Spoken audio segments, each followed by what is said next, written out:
তিনটা বিয়ে করার পরেও তুমি ভালো নাই? হ্যাঁ, আমার সাথে সম্পর্ক ভাঙার সময় তো খুব বলছিলা আমার থেকেও সুন্দরী মেয়ে বিয়ে করবা, দরকার হয় একটার জায়গায় তিনটা করবা, তারা তোমার অনেক ভালোবাসবো। তাইলে এখন তুমি ভালো নাই কেন? জানি না আমি। আমি জানি, আমি জানি তুমি কেন ভালো নাই। তুমি তিনটা বিয়ে করছো ঠিকই, কিন্তু তুমি কাউরে ভালোবাসো নাই। তুমি ভালোবাসো আমারে, ভালোবাসার মানুষটারে পাও নাই দেখা তুমি এখন সুখে নাই। এতই যদি বুঝোস তাহলে চল আমার লগে বিয়া করে ফেলাই, ও তালাক দেই আমি। অনেক দেরি হয়ে গেছে। আমিও যে এখন অন্য কারো বউ সেটা ভুলে গেছো।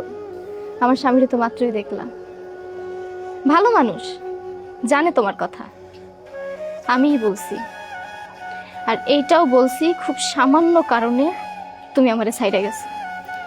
ভালোবাসা খুব মূল্যবান জিনিস রাজা ভাই। ভালোবাসার মানুষরে ভালোবাসা দিয়েই বাইধা রাখতে হয়। এই যে তুমি আমার উপর জিদ কইরা আমার ভালোবাসার মূল্য না বুঝা তুমি যে তিনটা বিয়ে করছো বা আমারে ছাইড়া গেছো, কিন্তু দেখো তোমার চাইতে আমিই সুখে আছি, তুমি কিন্তু ভালো নাই। ওইটা তো থাকবি, কারণ তুই তো আমার ভালোবাসস না। আমার ভালোবাসস না দেখেই তুই তোর স্বামীর নিয়ে সুখে আছিস, আর আমি তোর এখনো ভালোবাসি। বলতে পারতাছি না এর লেগে আমি সুখে নাই। আমারে মন থেকে সরায়া অন্য কাউরে ভালোবেসে দেখো, সুখে থাকবা।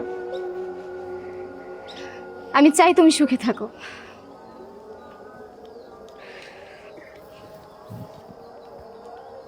আমি তোমারে চিরকাল ভালোবাসবো রাজা ভাই, কেউ জানবে না, আমি জানবো।